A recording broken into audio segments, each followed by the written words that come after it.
Indian Law Minister Ravi Shankar Prasad has been in the thick of things as the new guidelines for social media became a flashpoint for a showdown between the government and Twitter and WhatsApp over issues of privacy and free speech. He speaks to Siddhartha and Pankaj Doval on why the rules are not a bid to gag dissenting opinion, but rather an attempt to protect the rights of social media users and ensure accountability from big tech.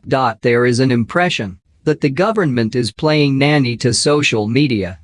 Was it so? And why are social media companies angry with the government? I repudiate this question. The core issue is that these guidelines didn't spring up suddenly.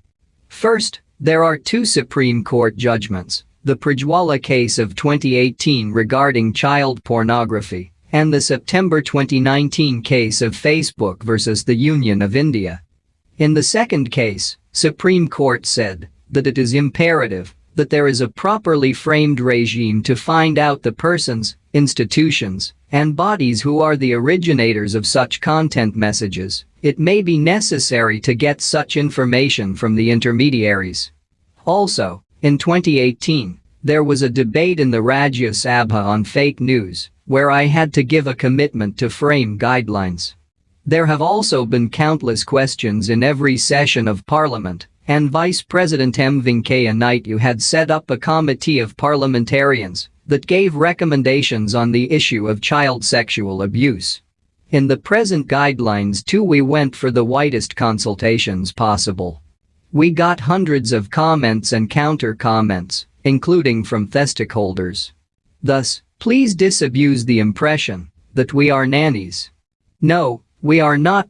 So, why did the guidelines come? This is based on the demand of the people, directions of courts, and command of Parliament and its committees.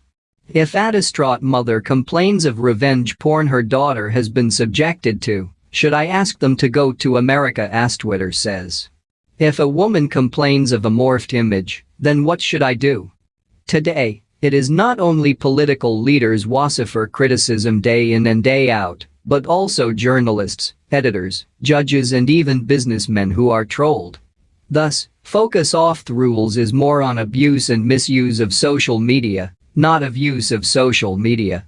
Victims of abuse must have a forum for redressal of their grievances.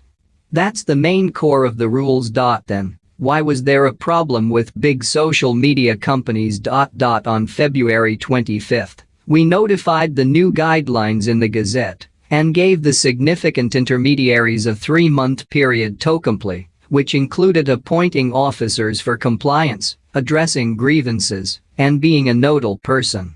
Did we ask for the moon? Do you need to hold a UPSC type EAS exam to recruit these officers? In fact, they ought not have waited for the rules. Grievance redress mechanism is there even in the print media and broadcasters. On a more fundamental question, you will earn tons of money here, make good revenues here, have close to 2 crore Twitter users, and nearly 100 crore between all the platforms combined. But to file a complaint, a user needs to go to the police or go to America, where the name of the grievance officer is not even known. It seems they are in India only to earn money and not to be accountable to the Indian laws and constitution. I want to gently remind them that the days of East India Company are over a long time ago. India today is a sovereign country. They are welcome to do business in India and help in the empowerment of our millions of users. Is the government averse to criticism? We don't have any issue when anyone criticizes the government of India.